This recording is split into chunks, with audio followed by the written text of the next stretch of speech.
Okay, so hopefully everyone can hear me. Welcome to the live stream here. I'm currently still setting everything up, and yeah, so my camera should be right over here.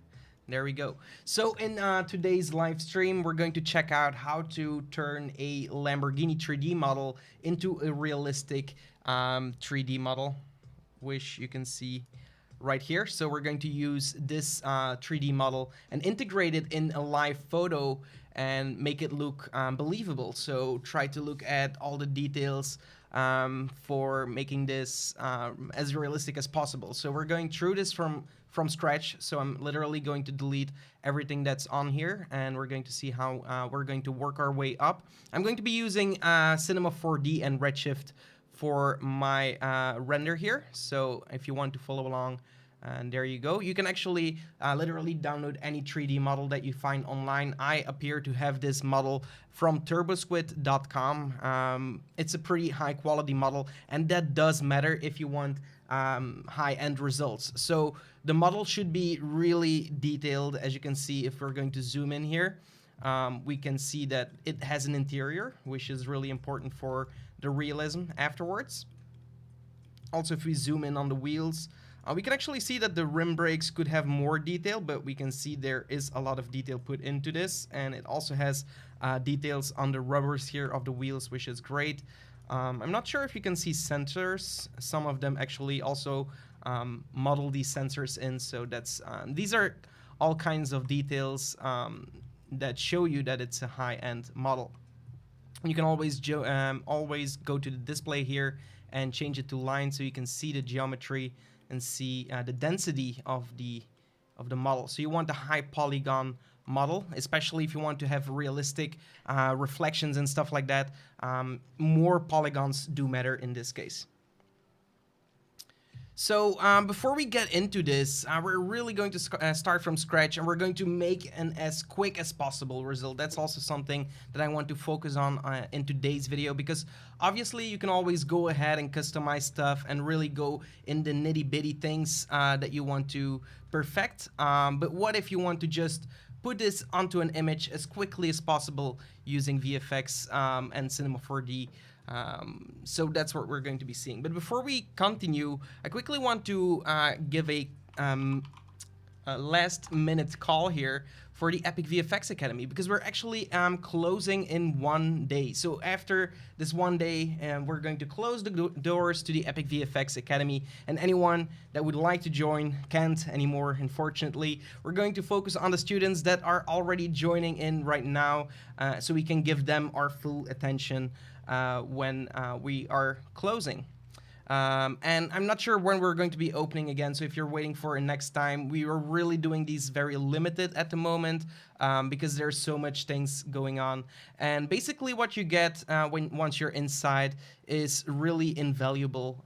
You're getting a ton of education, literally learning visual effects from A to Z. So whether if you're a beginner or a pro, you're going to be benefiting a lot from the Epic VFX Academy. So it's going to be a very structured way to take you through it, which is going to make you capable of doing this in way less time. So as long as you're into this and you're really dedicated to this, you're going to definitely see a lot of results if you decide to join the Epic VFX Academy. So if VFX is something for you and you still feel that you can somehow get better in it, then there is literally no way, no reason not to join, because what you can expect once you're on the inside is in the entire online education, of course. We're also going to jump on weekly calls where you get to join me and my team to give you answers to your questions that you might have, or give feedback on projects that you have worked on. This to me is very valuable, to get feedback on projects that you've worked on from people that have already had the experience in the past. Because you haven't developed the eye yet to understand what looks realistic and what isn't. And this is, in my opinion, the most valuable part of creating VFX. Also, you're going to join a community server full of like-minded students, and they all like to join each other in collaborating on projects or helping each other out or just sharing ideas and their work to get to that next level. So all the information is on the website, Epic VFX Academy, closing in 1 day. So if you would like to join, there are 2 modules right here for you, and you also have the bundled option, which comes at a discount. The module 1 is for beginners and intermediates, so you're starting from literally learning how to edit videos to working your way up, how to do effects in Adobe After Effects, advanced stuff like green screen removal, rotoscoping, music video effects, sky replacement, stuff like that is going to be in module 1. And if you really want to grasp everything regarding VFX and learn 3D modeling, HDRI image tracking, creating HDRI images, tracking, texturing, lighting, animation, and compositing, also understanding everything that is around it, because it's not necessarily an academy, it's more of a community where you get to learn as an academy, but we're always going to touch on techniques and things from the VFX industry. So if you would like to get informed about everything there is to it and also be able to create all these things yourself, then you're going to see these things in module 2. And so, as I said, you have the combined option. So I would highly encourage you to check out this video, which module is right for you. You also have some student reviews right here. And apart from that, I'm going to start with the video. You can check this out for yourself. But I just wanted to do a quick last mention or call because there's 1 day left. We're also filling up rapidly with the students. So there are a few spots left. So if you still feel like this could be something for you, then we would gladly have you on team. And yeah, hopefully we'll see you in the live call in there someday. So yeah, it would be a lot of fun.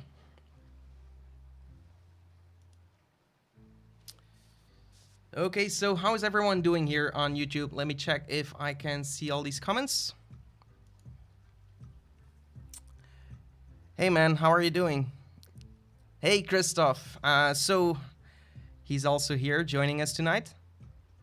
So in today's video, what we're going to see we're going to be focusing on the Redshift render engine. So what I'm going to do to start off is I have this scene here. So what you can do is go online, find yourself a 3D car model. It's literally anything that you can find.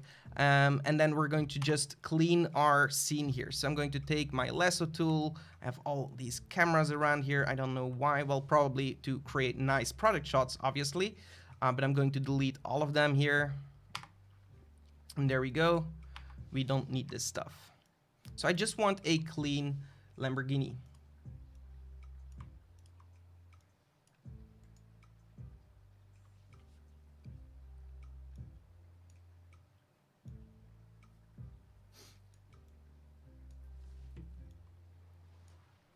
So I'm going to leave the materials in for now because we're actually going to be replacing them. And this is a great technique to use as well when you're doing, stuff like this. When you're taking an object that you find online and you're repurposing it. So you want to retexture it basically from scratch. So I'm going to delete all these nulls. They have nothing to do. Interior, finish, exterior. Okay, that's everything that we need, I think. So I'm going to combine everything together and just Alt-G to group them.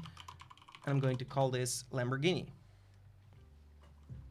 So can you guys hear me fine on YouTube? I'm not sure because I just started and hopefully everything is working out fine. I'm not really checking out Instagram, so for the guys over at Instagram, if you're asking questions, just join here on YouTube. All right, awesome. So for our photo,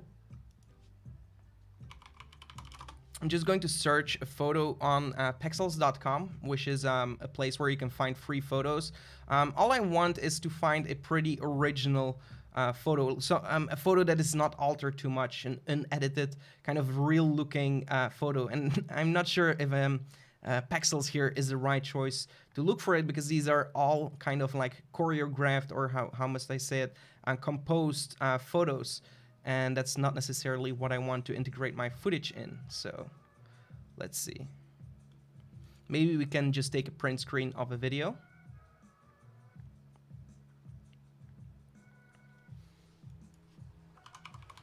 or just a street.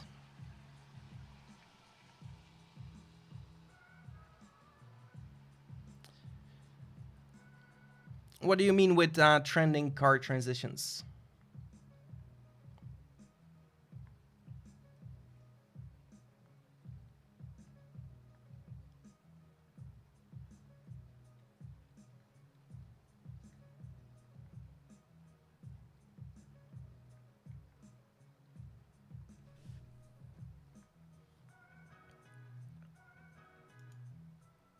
Could this be something? I'm not sure. A little bit too much shadow here for my taste. So I'm going to continue my search.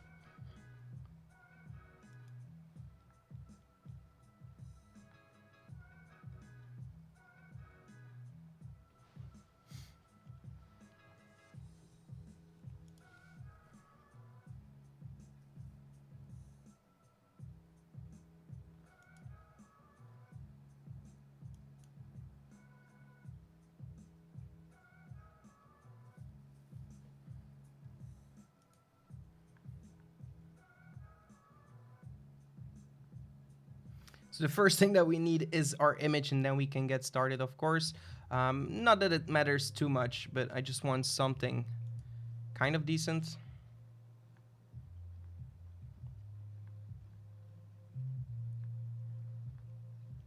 In the meantime, you can search a 3D model online.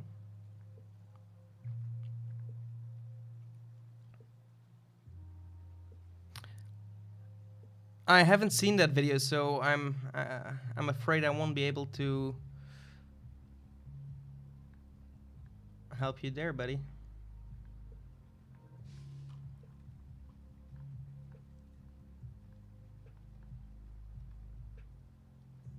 Maybe one day I can, if I see it pass on my feed and it's something that looks interesting, I can make a video about it.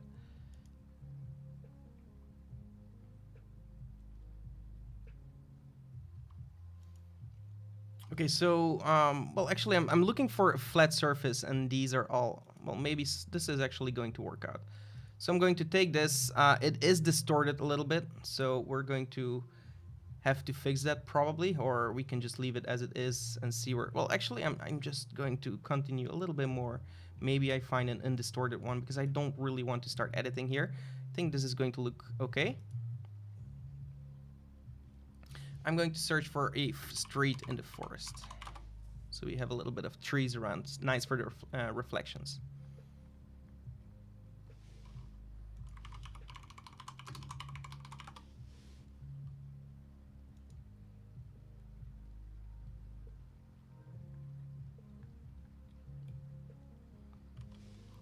Or maybe I would just go for Google quickly.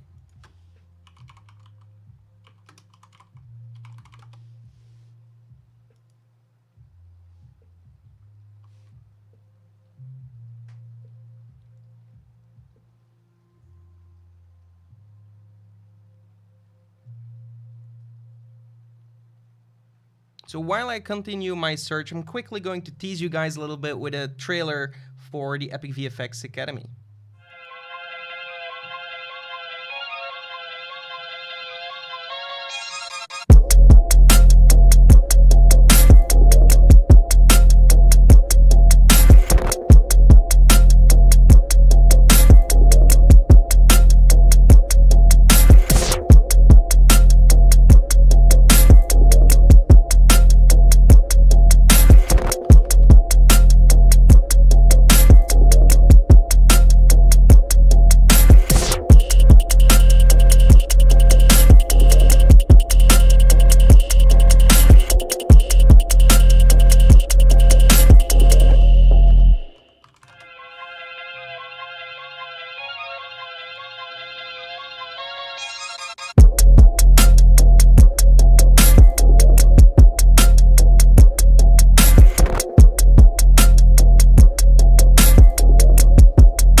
Okay, so let's say that I'm just going to start off with this one here.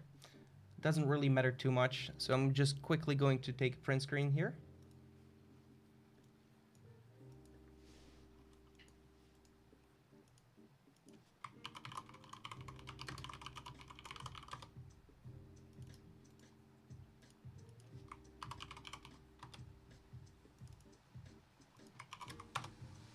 So then we're going to open up Cinema 4D, and I'm going to create a new project here.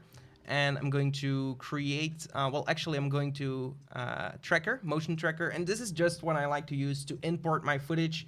That way we already have the correct resolution and the FPS coming through. And then I just delete it if I don't need a track.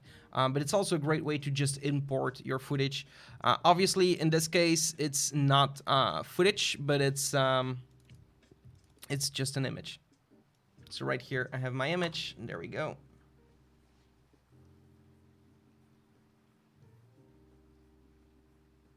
And probably because it's not footage, it won't load this time. So I'm just going to create a dome light for Redshift. So I'm going over to my render settings first, change it over to a Redshift scene. I'm going to make it full HD in my resolution. And I'm going to bring in the Lamborghini. So I'm going to click on my null here and just bring it into my scene. And there we go. And then I'm going to head over to the dome light. And I'm going to check backplate here, enable it, and import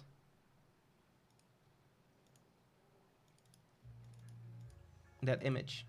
So now we can see it in the background, and we can place something in that same spot. So what I can do now is create a plane, and I'm also going to create a figure. So the reason why I create a figure is to make sure that the Lamborghini here is the correct size. It's really important with visual effects that you're working with the right size of your object to get realistic reflections and materials. So what I will do is go over to the object here and then press T on the keyboard to scale my object or my Lamborghini. And I'm just going to eyeball it for now. So I'm going to place it on the floor roughly, make it a little bit smaller. I think something like this might be an actual realistic size. So we can delete the figure because it's actually a pretty tall figure. And for the camera, let's say that it's a wide angle lens. So I'm just going to guess it for now. You have a tool in Cinema 4D that allows you to calibrate your actual camera. So it allows you, well, we can actually quickly do that so we do it correctly. So I'm going to create a new camera, right click on it. And then normally if, well, it's been a while since I've done that. You should go to camera tracks, camera tags, and then have a camera, where is this? Camera calibrator under tracker tags. So then you have your image. You can import the same image. And as we don't know the lens profile, we cannot fill this in. So we can go into calibrate. You can add a line and you can place the line on these, on like straight directions. So like right here. And then you can hold shift and click through it. We want to have a blue line to represent the Z-axis. Then we can create another line, and we're going to place one right here. Again, shift click through it until you see a blue line, and then we have again a Z. You can do that one more time, maybe right over here. Actually, two times is more than fine, but I just want to be sure, so I'm just going to do it one more time. Then add another line, and this time we're going vertical, so we're going to select a building and click through it. We have the green line, so now that's represents Y. Add another line, maybe on the other side now. This is not going to work with footage that is that has like that has a distorted lens. So if you do have distortion, you will have to undistort it first to get better results. So now we have the Y figured out, and now we need to have the X. So I'm going to add another line. And hopefully we will be able to figure it out this way.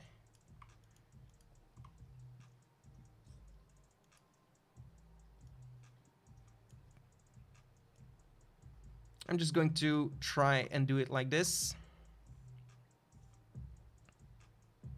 I know it's not perfect, so hopefully we'll just accept it this way.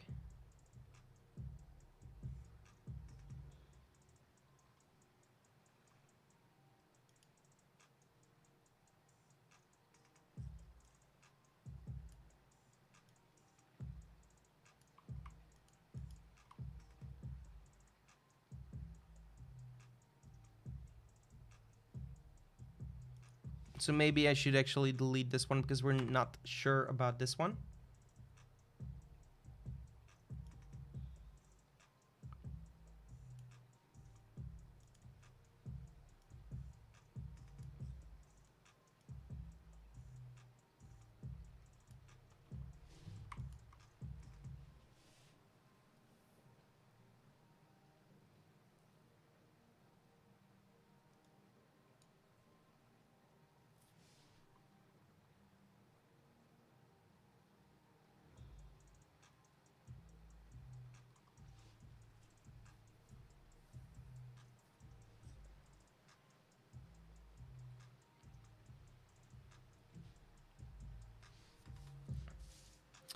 In one of my streams, I connected selections to sculpt them at once, even though it was one object.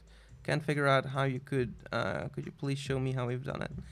I'm not sure what you mean with sculpting, but if you go over to the point selection and then have a bunch of points selected, you will be able to go to the magnet tool. And did I use the magnet tool? Is that what you mean?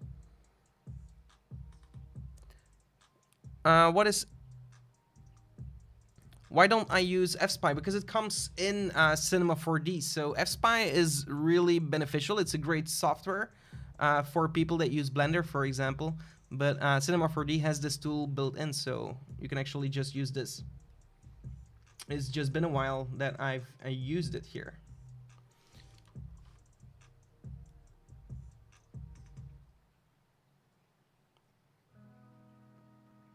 So what I'm also going to do is say that I know, for example, a length of a line here. So let's say that I know that this building is 5 meters.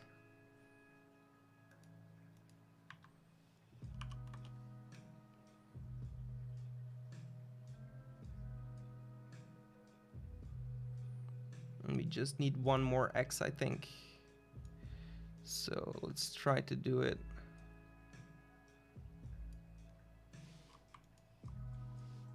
Like this, and delete this one. You just need to make sure that we just have the floor touching here. So I think this should be all right. And for this one, I'm not sure which connection that we should could make. It would be really helpful if you have like straight lines in your scene, but this could actually work already anyway. I'm not sure why it's calculating a focal length of like 20 or like of like 40. Maybe it's correct. I'm not sure. Let's try to add in a plane and see where that takes us. It's actually looking all right, actually.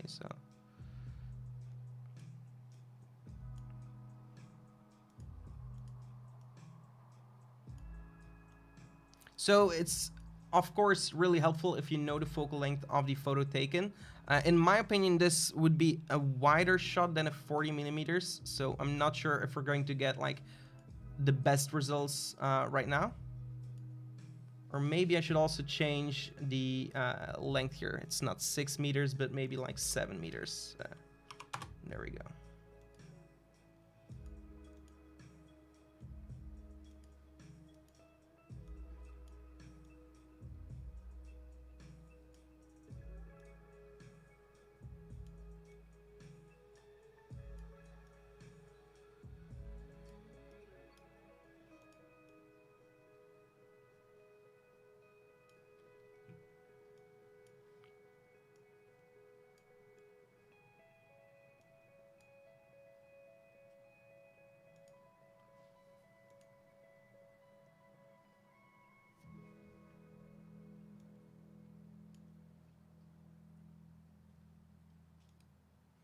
So I'm just going to quickly delete it and do it manually. So I'm just going to set it to 24.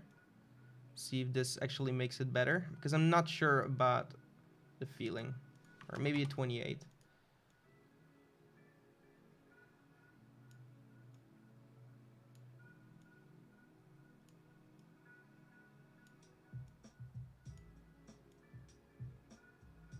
And this is feeling a lot better, actually.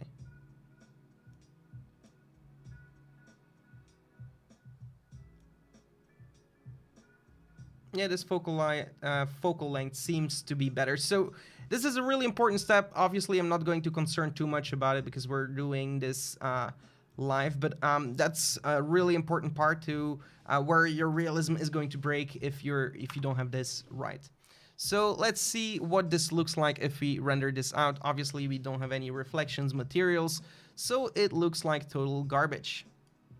So what I would like to do now is import an HDRI that looks kind of like the environment. If I would do this in real life, I would be taking a 360 photo using my Insta360 One X2 in multiple exposures, which I do all the time in all of my videos, if you would like to check that out. And by the way, for all the people that are currently joining and find VFX very fascinating, but feel like they're not really quite there yet, or they just want to improve, then I would highly encourage you to check out the Epic VFX Academy, which is an academy that I'm launching currently together with my team. So if we go to the Epic VFX Academy, you can see that it's currently closing in 1 day time. So after that, we're going to close the doors and new students cannot join anymore.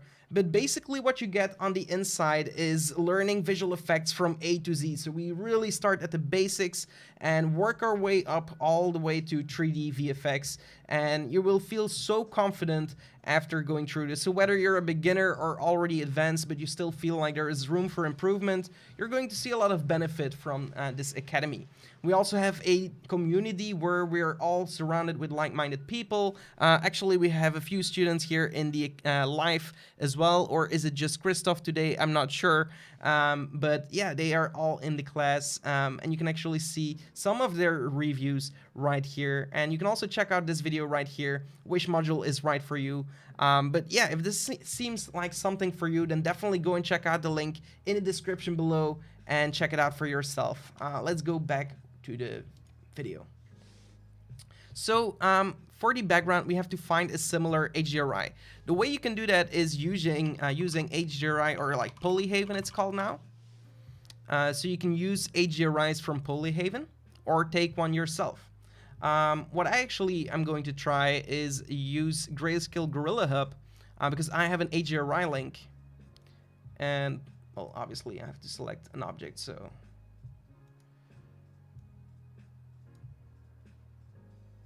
and I actually don't need this, I need something else. I need HDRI link.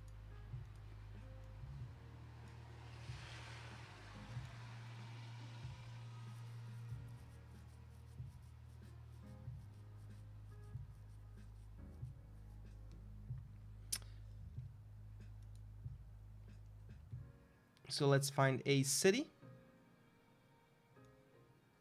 that has similar vibes to it. Maybe this photo right here. Although I think it could be better. Maybe this, but it's not as gray. The most important things are the sky that you should be looking at. And then I think, well, actually this one could also work, but it doesn't really have buildings surrounded. So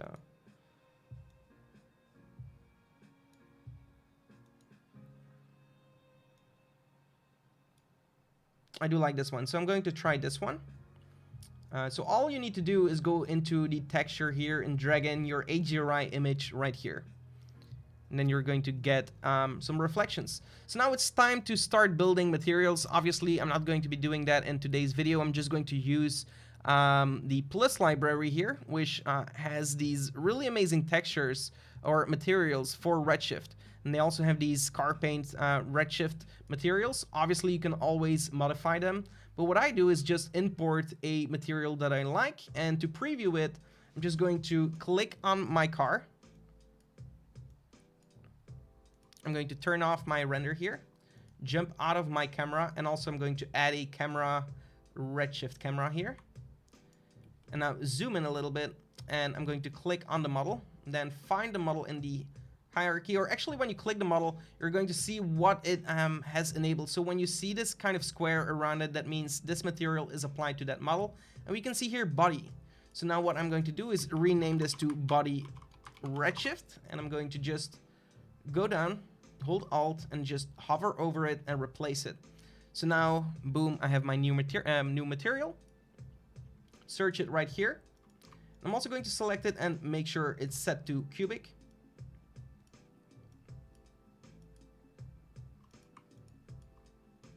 And cubic.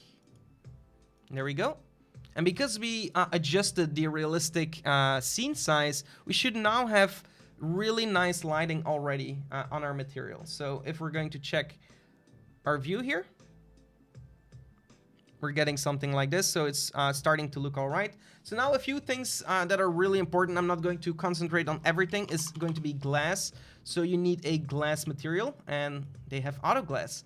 This is the plus library from Grayscale, which is super useful if you need to do a lot of quick stuff. And you can always jump in all these settings and then just go into the shader graph to adjust it even further. Bye, Christoph. Have a good time. So then what you could also search for is rubber. So find a nice rubber. You can check out a few. I'm going to take this one. Another one that's going to be really useful is aluminum. Aluminum, actually.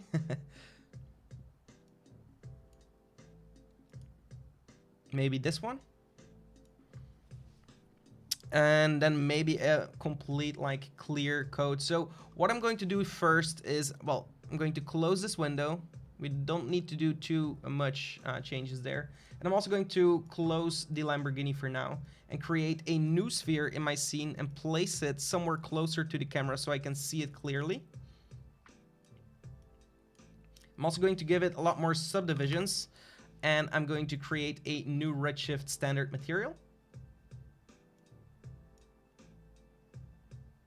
I'm going to open that material and make sure that the color here is set to black. The reflection is 1 with roughness of 0. And the IOR, which I should be able to find here, is set to 1. Or 0, actually. Then apply this material to the sphere.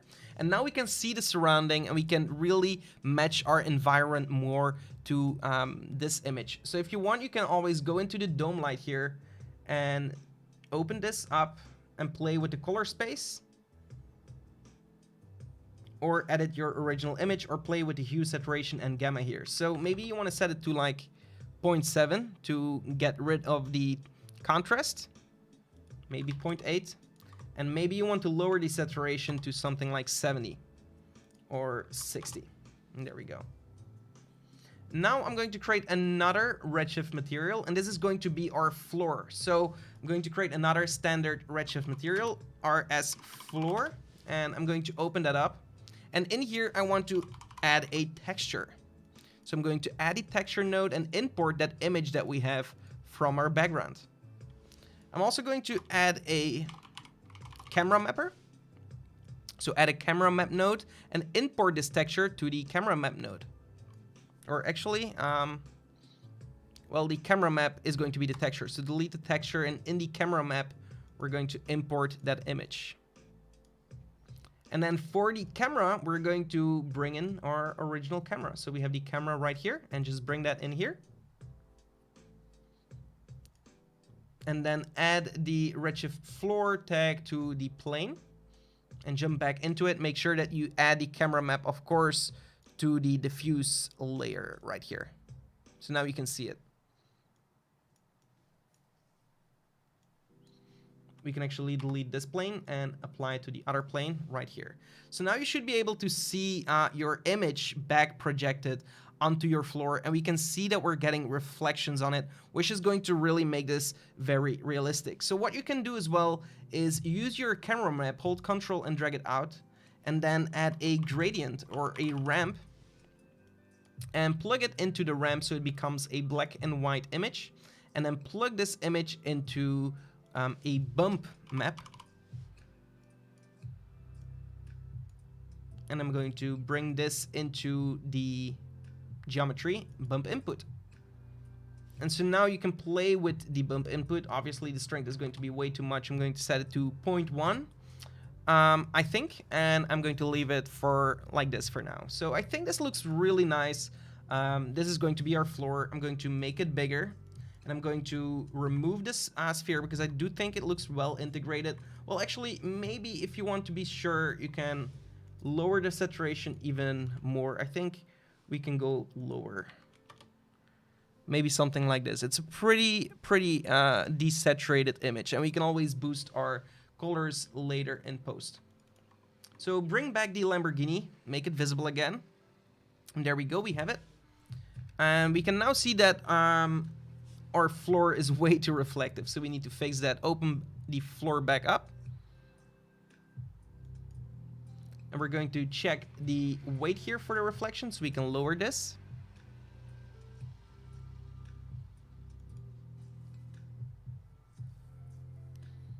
And maybe increase the roughness even more.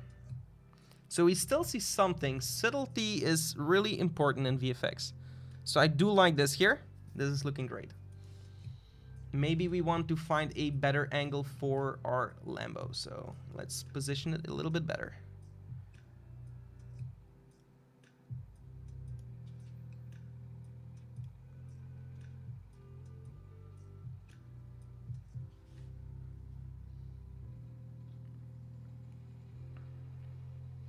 I'm also going to increase the dome light intensity to 2. So we get a little bit more brightness.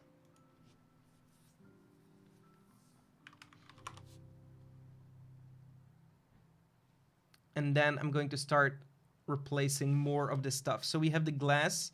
So I'm going to search for glass, or actually click on the glass.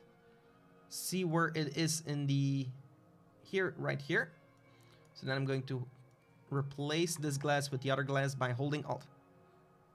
And like that, I'm going to slowly start building and replacing all these materials.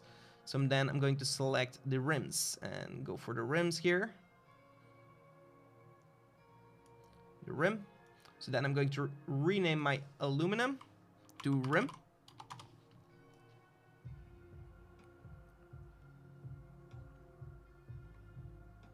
And replace it right here. Then we have the rubber, which is going to be the tire. We're going to replace the tire material. Hold Alt. And bring it over the tire. And like that, you're going to start getting more realistic results. Taillight red, so then we can open up the library more. And that's really useful when you have a library like this, obviously. Red glass, or glass. Then we have red tinted glass, so we can then bring that here. Alt, drag it over. We also have black stuff. Maybe that's going to be carbon. So I'm going to, or like, let's keep it black. Black plastic, kind of. So black plastic, let's put that in here and then select this part.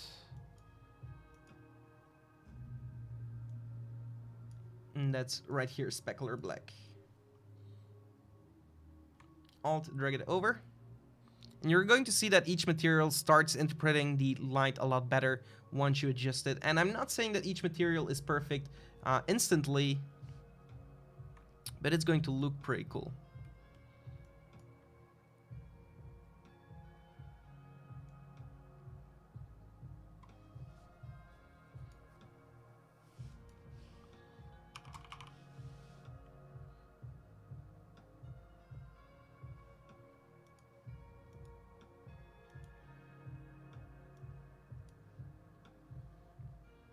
For the brake disc, I'm not sure with stainless steel, I suppose. Or maybe this brushed pattern looks pretty cool. I'm going for this.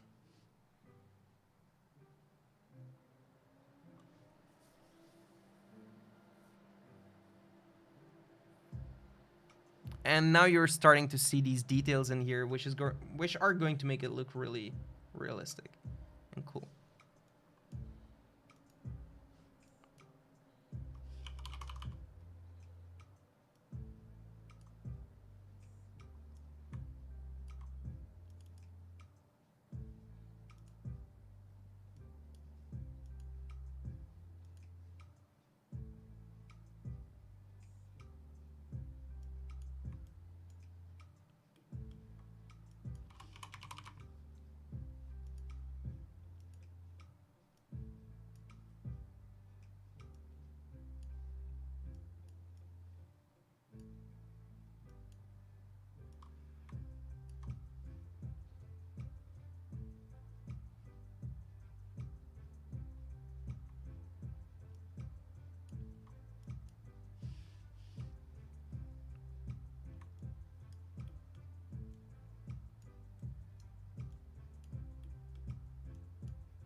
I like these rims a little bit better.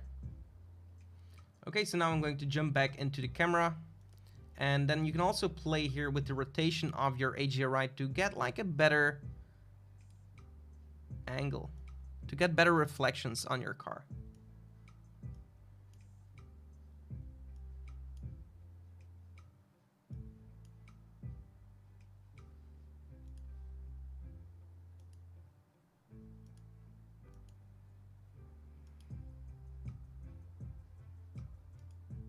And also make sure that the height here of your camera is set correctly.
Okay, and there we're starting to get like a more correct angle. Maybe he's coming towards the camera.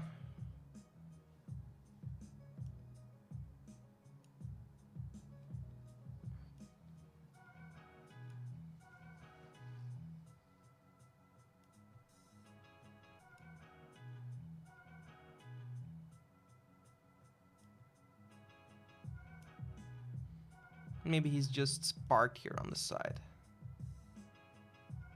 And so obviously if you have a more interesting background, you can make cooler results. Because the angle and the composition of the actual photo is not necessarily something special. So this is just how to make it blend realistically into the footage that you have.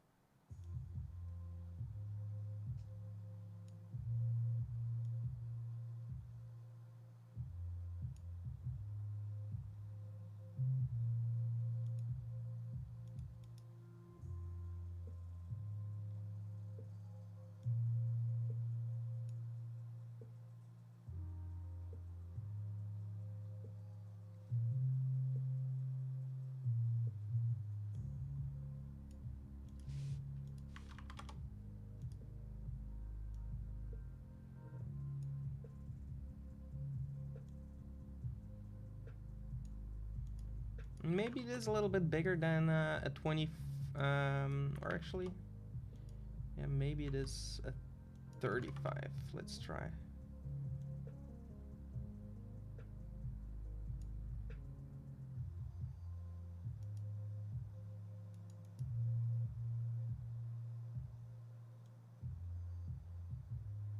Because I think that it's been shot from higher. That's why I keep searching a little bit. Because I'm seeing people running, and I imagine someone is actually walking and holding the camera. So that would be at least 135 centimeters.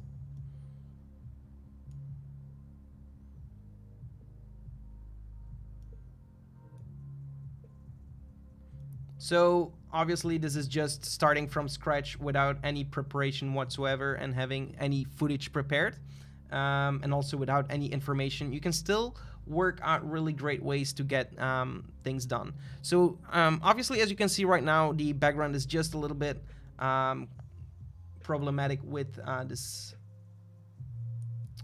plane here, because it's a little bit brighter than our footage, but that's actually not a problem. What you need to do actually is go over to your plane and right click here and add a Redshift object tag. And then you need to go over to the matte tab right here, click override and check enabled. And then you can also enable this as a shadow catcher. And now you will just have your shadows on top of your background. And I do think this is looking pretty solid. So let's say that you would have a car drive by. It's coming from the distance. It's actually a little bit too big even there, but closer to the camera, the size does match up okay, I think.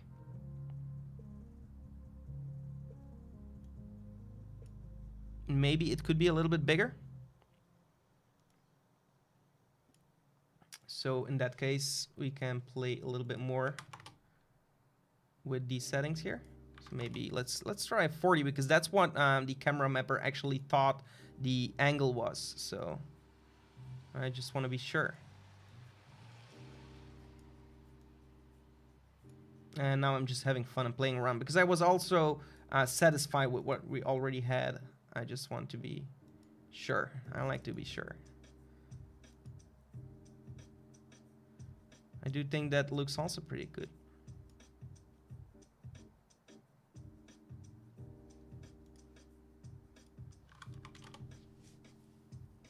So we have a car drive by.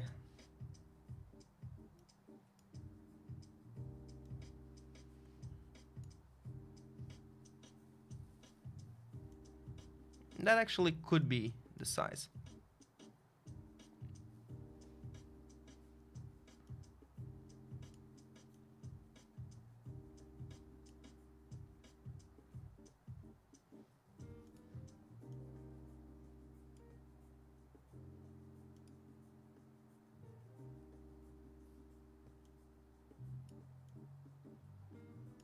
So yeah, obviously you can use, the best thing that you should do is use the camera calibrator, or use something like FSpy, like somebody said in the comments already, to get your camera calibration right. I just like to eyeball this once in a while. Why not? Train your eye a little bit and see what you get out of it.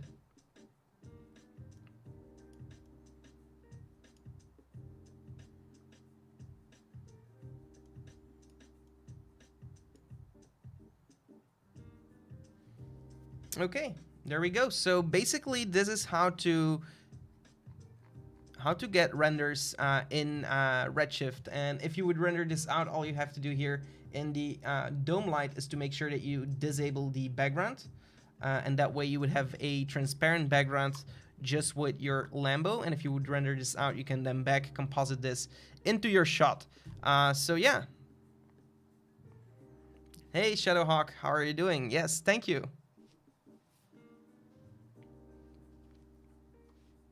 So basically, this is how to use Redshift in combination with, well, I used Grayscale Gorilla's library to build out my materials for the Lamborghini, and any 3D model that you could find online from a car, and integrate this realistically into your scene. So I hope you enjoyed it, and if you did, definitely leave a like, and also don't forget to check out the link in the description below if you would like to find out more regarding visual effects, and you want to take on your own journey in learning visual effects the right way from A to Z. Then me and my team will be there, and you will also join a community server full of like-minded people, which is a lot of fun. So if this sounds like something for you, definitely come and give us a visit and decide for yourself if that is something for you. Apart from that, I'm going to leave you with this result here, and I'll see you in the next one. Until then, create epic videos. Apologies, Shadowhawk, you joined a little bit too late, but we're already kind of wrapped up. So, are there any questions?